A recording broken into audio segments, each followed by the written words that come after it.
Well, welcome to Partners in Ministry. I'm your host, Dan Smith, and today I'll be talking with Carla Tripp, Al Perez, and Jessica Trowbridge. They are all part of the Iowa chapter of Safe Families for Children. Well, welcome, Carla, Al, and Jessica. Thanks for joining me today. Thanks for having us. Hey, Jessica, I understand that you were a part of the team that established this chapter of Safe Families in Iowa. When did that happen? What's your role? And what things did God lead you through to get there? Yeah. So thanks for having me. So Safe Families actually started in Davenport back in 2005. And I actually got connected to Safe Families as a volunteer in the Davenport chapter at that time in 2009. And through that experience and being connected to a couple of families, I was just very passionate and led to continue serving in just different ways. And then in 2011, 2012, it was brought to my attention that there was talk about starting a chapter in Iowa City and Cedar Rapids. So I was asked if I would like to be considered to be part of that team. I was actually in a life transition was going to lead me to Iowa City. And so that chapter was started under Bethany Christian Services at the time in 2012. So Safe Families was considered a program under Bethany. And so the individual that was hired to then start that, I came alongside her as a volunteer as well and helped her with church engagement, volunteer recruitment, started doing some more family coaching, coming alongside of families, helping with intakes through that whole process. And then in 2015, God led me to a position here in the Quad Cities. And I've continued there or here actually on this side of the state, but also supporting the Iowa City and Cedar Rapids still in different ways throughout the years. Carla and Al are in the Des Moines area. You're in the Quad Cities. And then things got started a little bit in Iowa City, and then it kind of got vacated a little bit. And now you're back in the Quad Cities. So there's this vacancy or this void in Iowa City, and you guys are trying to fill that. Is that what's happening right now? Yeah. So I started in March of 2020. So just leading up to that, there were changes within Safe Families, and then COVID hit just as I started. So I'm also the chapter director for Iowa City, Cedar Rapids, and filling in there until we can get someone on the ground full time there. But I'm serving in a kind of a dual capacity with the support also of the Quad Cities team. So that's kind of where things are right now. Jessica, when you talk about serving out of the Quad Cities area, is it just the four cities, or are you also reaching and working with churches and people outside the main scope of the Quad Cities per se?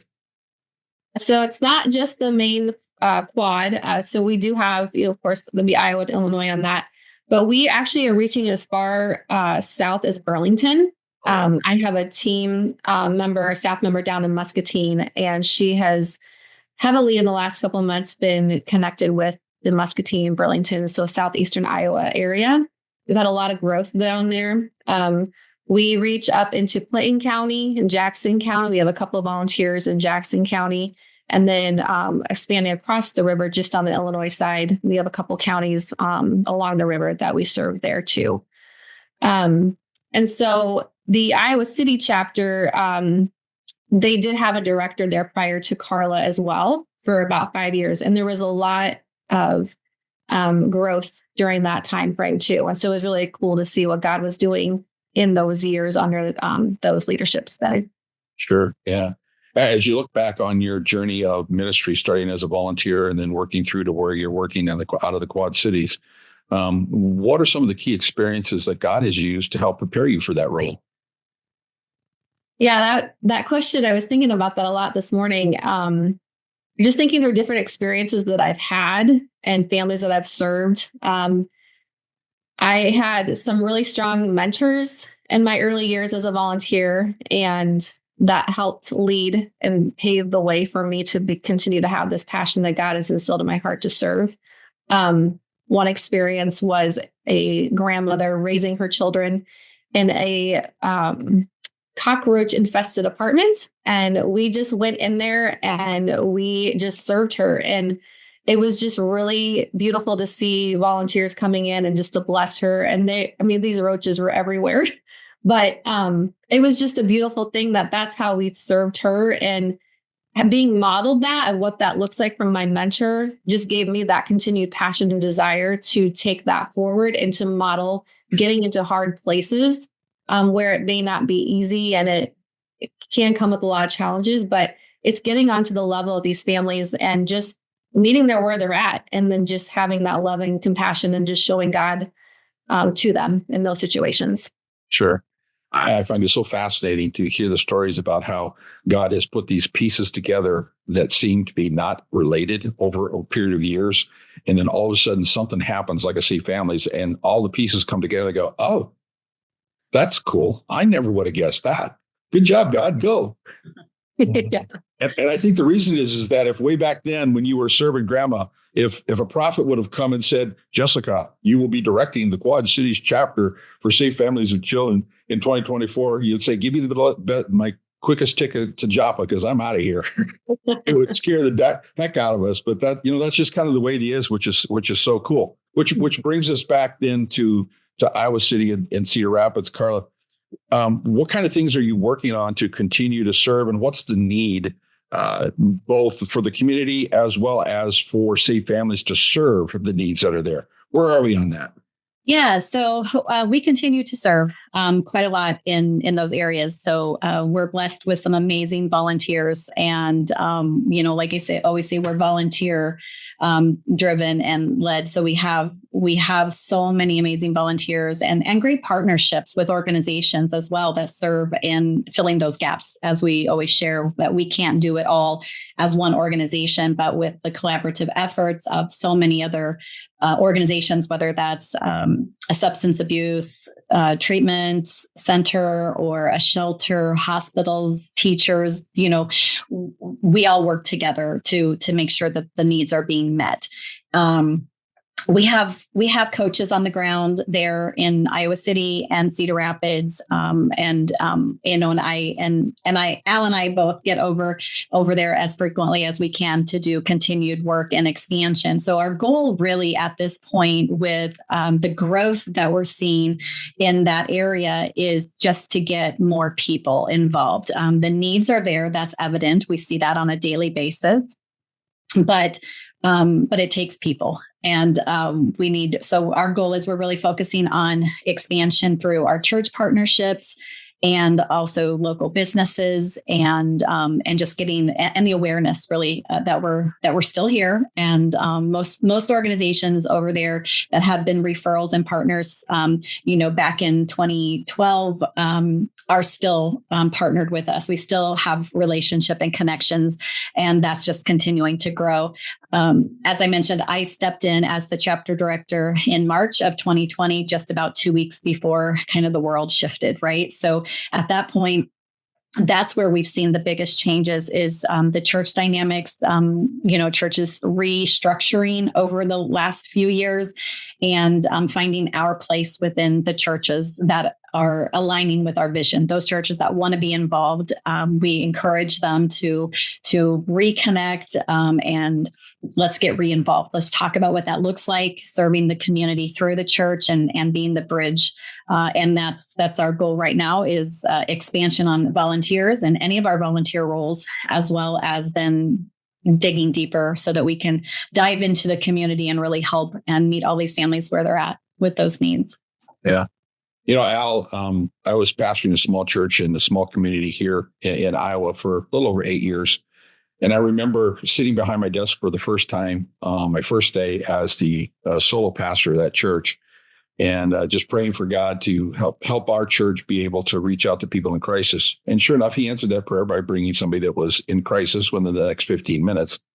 And that conversation got maybe 5 minutes long, just a little bit past the name, address, city, state, zip. And I asked, so tell me what's going on. And all of a sudden I realized I am way over my head. There is no way I have a clue about where to even begin to serve these people. There's got to be a lot of churches that are out there. How can Safe Families help a pastor like me be able to create the kind of relationships that will allow our church to partner with others to serve these folks? Because by ourselves, we're dead in the water. Well, in today's world, in pastoral care, as we know it, pastors are to be a jack of all trades and a master of none. As you know, they're much more than pulpiteers. They're counselors. They're financial consultants. They're businessmen. There are so many things today in the world for pastors. They literally can't do it all. But there's sometimes that expectation. And that's why we're seeing pastors fail. And sometimes our pastors are so consumed within their own local assembly, as we're talking about here, their community all around is in high need and crisis. There's a desire to go out and help meet those needs. But and the thing that Safe Families is great at doing is being able to be a pipeline to those needs, connecting the goals of that pastor. Because that pastor has a desire to reach broken families. Well, how do you do that? Well, we'll show you how to do that. Not only that, but we're also equipping, which is what pastors do. They're called to equip the saints. We're equipping their people as well to be, coaches or a family friend or a resource person.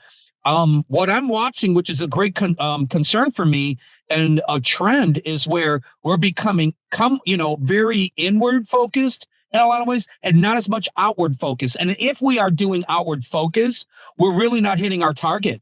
We don't know where these families are. And the beauty about some of the partnerships that we're trying to foster is going to where the need is, and being able to say, okay, hey, let's be a bridge for you.